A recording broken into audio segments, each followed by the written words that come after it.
Ang karunungan ay kapangyarihan. It's time once again to put that power to the test here on K-Check.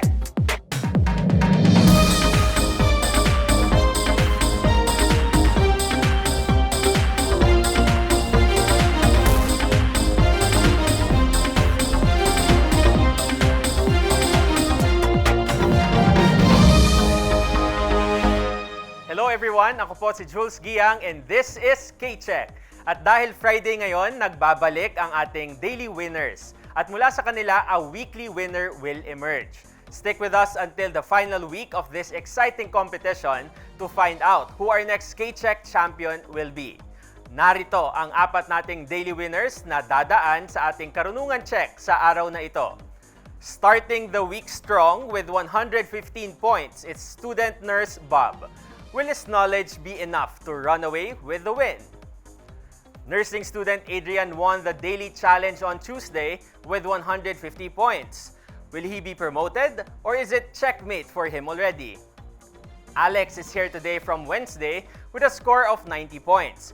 Will this business ad student walk away with the win? And with this week's high score of 235 points is Andre, the multimedia studies student with a quick hand and a love of pop music. Will he do it again today or will he be slipping under? These four will be competing under the watchful eyes of today's K-Check panel of experts. Firstly, we have Professor Roman Lito To Austria, Chair of the Department of Visual Communication of the College of Fine Arts from UP Diliman. Next, we have Professor Luisa De Leon Bolinao, former Chair of the Department of History, UP Diliman. And we have Dr. Ian Fontanilla of the College of Science from UP Diliman. At ngayon, contestants, narito na ang first round, which is also your first opportunity to earn points. Get ready to buzz in. Let's begin. This is round 1. Question number 1. Which synonym of sway and swagger is the name of the Addams Family butler?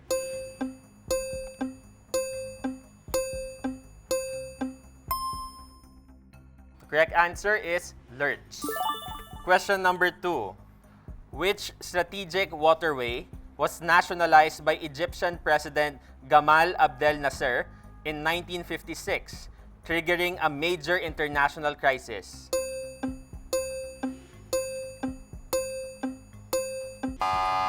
Adrian. Dam. Dam is wrong. The correct answer is Suez Canal. Question number 3. With early examples, Maud Apatow and Lily Rose Depp, what term refers to a child of a celebrity? Andre? Nepo baby. Let me proceed. Who rose to fame largely due to their parents' industry connections. You said Nepo baby. That is correct. Okay, check. Question number 4. Which Chile-born actor starred in Narcos, Game of Thrones, The Mandalorian, and The Last of Us, 4 of the biggest streaming franchises? Andre. Pedro Pascal. Pedro Pascal is correct. Okay, check. Question number 5. The pyramids of Meroe contribute to which country's distinction as having the most pyramids in the world?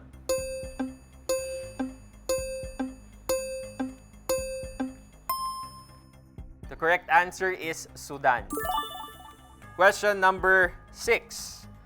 Rudolf Dassler founded which shoe company in 1948, naming it after a swift and powerful wild cat to reflect athletic, Alex?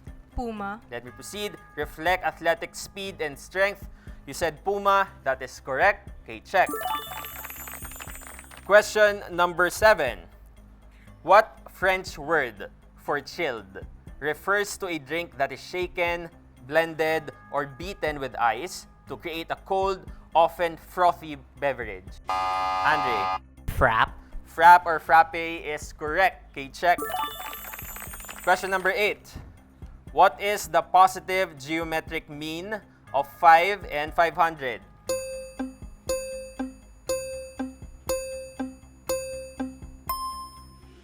The correct answer is 50. Question number 9. Which 1985 movie featured a time-traveling DeLorean car? Andre, Back to the Future. let me proceed. And the line, roads? Where we're going, we don't need roads. You said Back to the Future. That is correct. Okay, check. Question number 10. What is the name of the force that acts toward the center of a circle to keep an object moving along a circular path? Adrian, Centrifugal force. come again? Centrifugal force. Centrifugal force is wrong. Alex, Centripetal force. centripetal force or centripetal is correct. Okay, check. Question number 11. Which football player is the most followed person on Instagram as of July 2025 with 660 million? Andre, Cristiano Ronaldo. Cristiano Ronaldo is correct. Okay, check. Last question for this round, number 12. The African country Cameroon was named after what crustacean?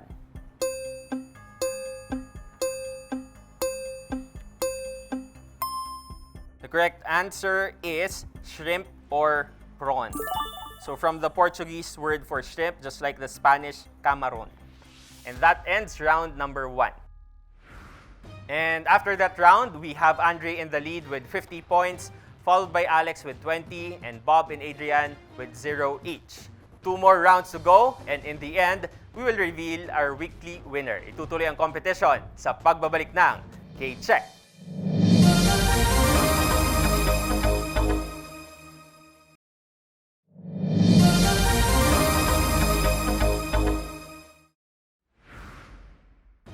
At tuloy pa rin ang ating karunungan check. Points recap tayo. Nangunguna si Andre with 50 points, Alex with 20, and Bob and Adrian with 0 each.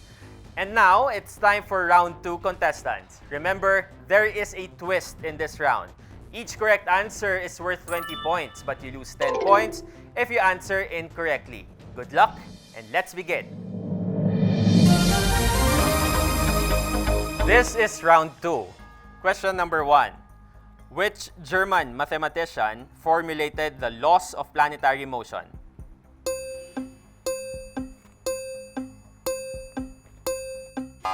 Adrian, Galileo. Galileo is wrong.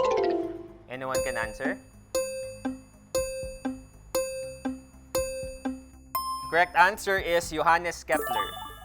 Question number 2. Which 20th century art movement founded by George Braque is known for breaking objects down into geometric shapes?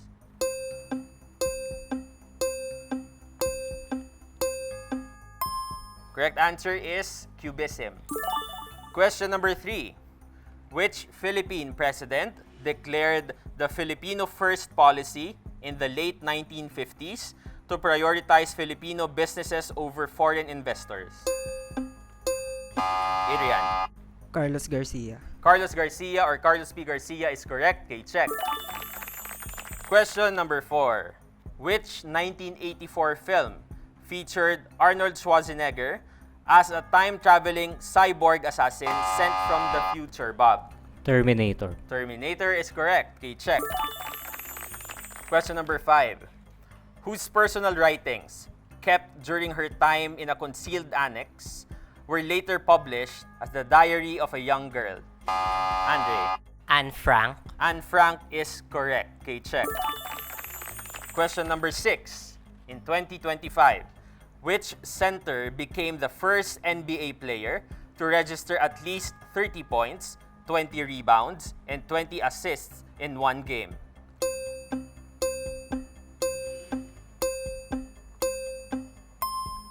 Correct answer is Nikola Jokic. Question number 7. Which city in Laguna, known as the automotive capital of the Philippines, is also famous for being home to the Enchanted Kingdom theme park? Andre. Santa Rosa. Santa Rosa is correct. Okay, check. Question number 8. What element is mainly produced when stars fuse hydrogen in their cores?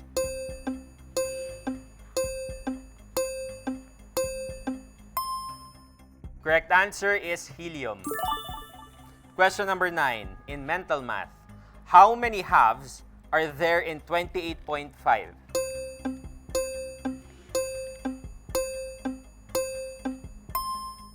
correct answer is 57. Question number 10. What song from the movie Encanto won Best Song Written for Visual Media at the 65th Annual Grammy Awards? Andre, Remember Me. Remember Me is wrong. Coco. Anyone can answer? Correct answer is We Don't Talk About Bruno. Question number 11.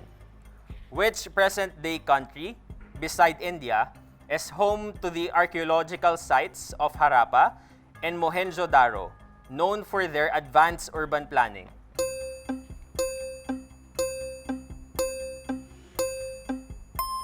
Correct answer is Pakistan. Last question for this round, number 12. What narrow canal that connects the middle ear to the nasopharynx was named after an Italian anatomist?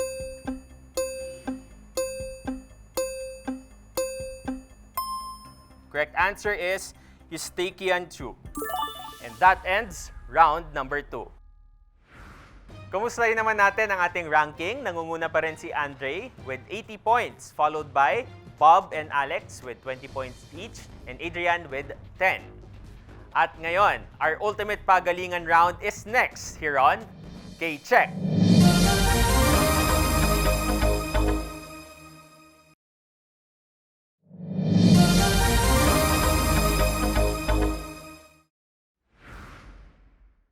And welcome back to K-Check. Points recap muna tayo. Nangunguna si Andre with 80 points, followed by Bob and Alex with 20 points each, and Adrian with 10. Pero meron pa tayong paparating na ultimate pagalingan round. Dito sa ating panel of experts, magagaling ang mga katanungan. Correct answers are worth 30 points each at may 15-point deduction for wrong answers. For this multiple choice round, we will accept the answer itself or the letter and answer but not the letter only. So let's go for those points and for the win. Let's begin.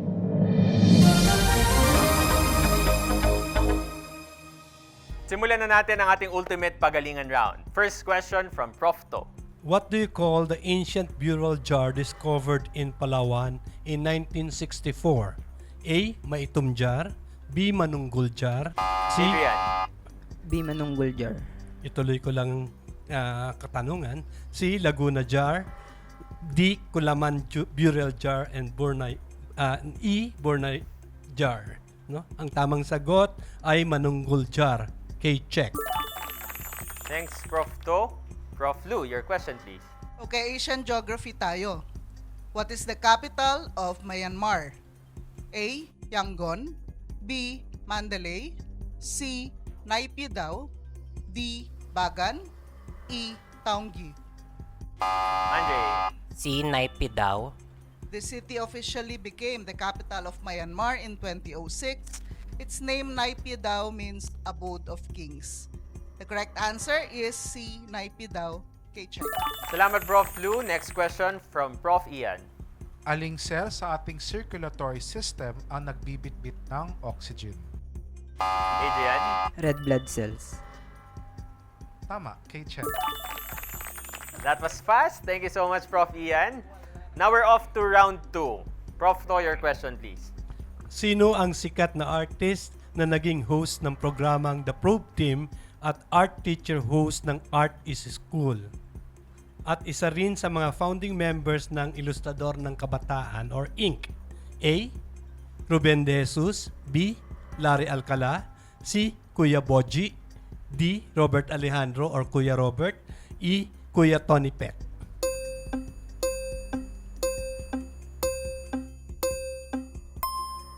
Walang nakasagot. Ang tamang sagot ay D. Robert Alejandro or Kuya Robert.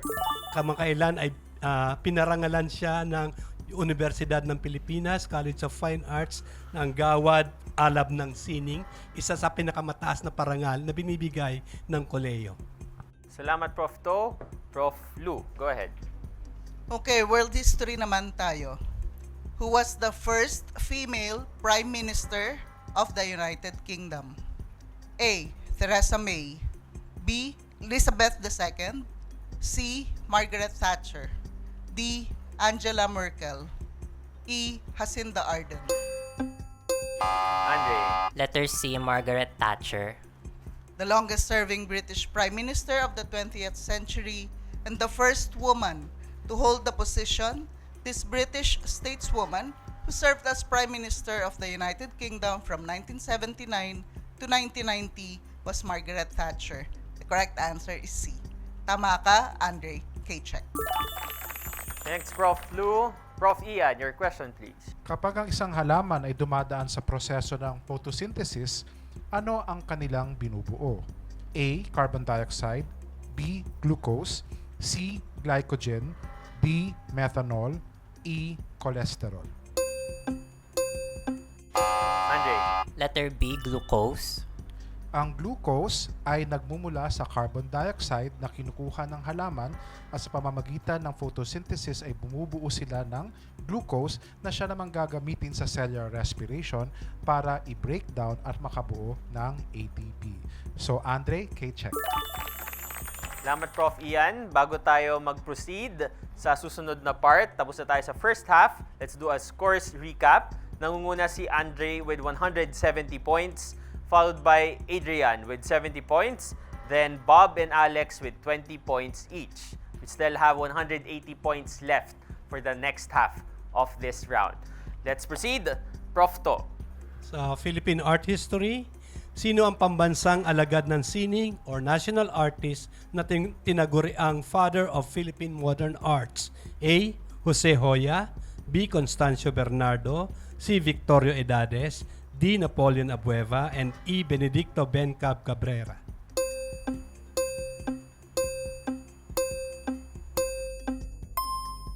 Wala pa rin nakasagot sa tanong ko. Ang tamang sagot ay C. Victorio Edades. Kung mapapansin ninyo, lahat ng kasama niya ay mga taga-UP. Si Victorio Edades ang taga-UST. No? Isa siyang nagtaguyod ng Department of Architecture sa UST noong 1930s. Kinalaunan, itinalaga siya bilang director ng UST College of Architecture and Fine Arts. Siya rin ang ginawaran ng parangal bilang pambansang alagad ng sining biswal noong taong 1976. Salamat, Prof. To. Prof. Lou, go ahead. Okay, world history ulit. Who led the Russian Revolution in 1917? A. Joseph Stalin, B. Vladimir Lenin, C. Karl Marx, D. Nicholas II, E. Leon Trotsky. Andre. Letter A, Joseph Stalin. Mali po, sorry. Anyone can answer?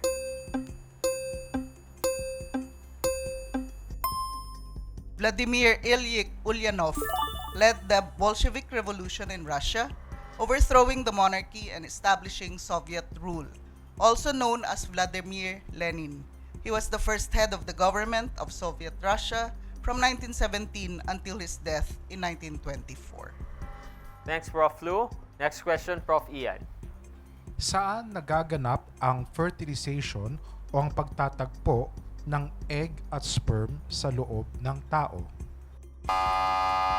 Fallopian tube. Nagtatagpo ang sperm at egg doon sa fallopian tube at kapag ka na-fertilize ng egg at nagiging embryo, saka siya na-embed doon sa matres or uterus. Kapag na-implant na, doon pa lang nagsisimula ang pagbubuntis ng babae. Minsan, nagkakamali ang fertilized egg, imbes na sa matres ay doon siya sa fallopian tube na babaon. At doon nagaganap ang tinatawag nating ectopic pregnancy. So ang tamang sagot ay A, fallopian tube. Kaychek, Adrian. Thanks, Prof. Ian. So before we go to our last round, last 90 points, quick scores recap. Andre, you're at 155. Adrian at 100. Bob and Alex with 20 points each. May 90 points pa tayo. So simulan natin. Round 4, Prof. To. Ano ang tawag sa uri ng pagtatanghal na sumikat noong 1920s hanggang 1960s na binubuo ng sayaw, awit, maikling dula, komedya, minsan may circus at mahika? A. Zarzuela, B. Komedya, C. Vaudeville or Vaudeville, D. Operetang putol-putol, E. Oras ng Ligaya. Andre. Letter C, vaudeville. Vaudeville or vaudeville, no? Ang tamang sagot, kinagigiliwan ng mga Pilipino ang uri ng pagtatanghal na ito noong 1920s hanggang 1960s. Lalong mas naging tanyag ang pagtatanghal na ito noong panahon ng pananakop ng mga Hapon. No? Binubuo ito ng iba't ibang pagtatanghal sa entablado na merong awitan, sayawan at mga dula. Ang tamang sagot ay C. Vaudeville, K-check. Thanks, Prof. To. Prof. Lu, go ahead. Okay, ang huling tanong mula sa akin ay history of technology.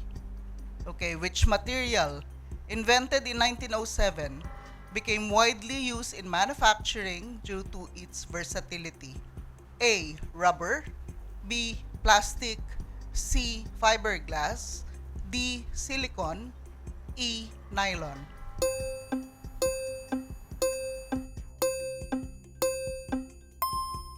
In 1907, Leo Baekeland invented Bakelite, the first fully synthetic plastic, meaning it contained no molecules found in nature.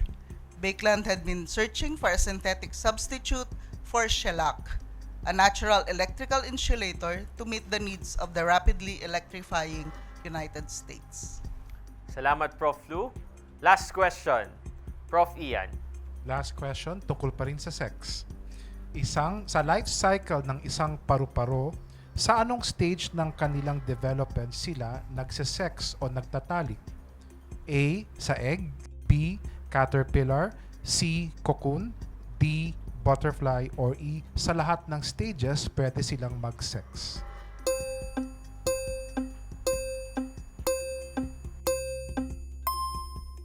Actually, ang mga paru-paro, sila ay nagtatalik lamang kapag sila ay lumabas sa kanilang chrysalis mula sa pagiging uod o caterpillar hanggang sa maging adult yung butterfly. At ang tanging gagawin na ng butterfly, ilang araw na sila mabubuhay, ay maghanap ng partner at mag-sex at mamatay. At least yung lalaki. Yung babae, kailangan pang mangitlog. 1 month lang yun, sir, di ba? 30 days. Mga a few days lang, maikli lang. Depende sa species. And that's it for K-Check Ultimate Pagalingan. Congratulations to Andre, our K-Check weekly winner with a final score of 185 points. Congratulations, Andre. Okay, at syempre maraming salamat din sa ating mga contestants, Bob, Adrian, and Alex. Palakpakan natin sila, ang ating mga daily winners. And thank you also to the members of our panel of experts, Prof. To, Prof. Lu, and Prof. Ian. Maraming salamat po. Ako po si Jules Giang. Join us again on Monday for another K-Check.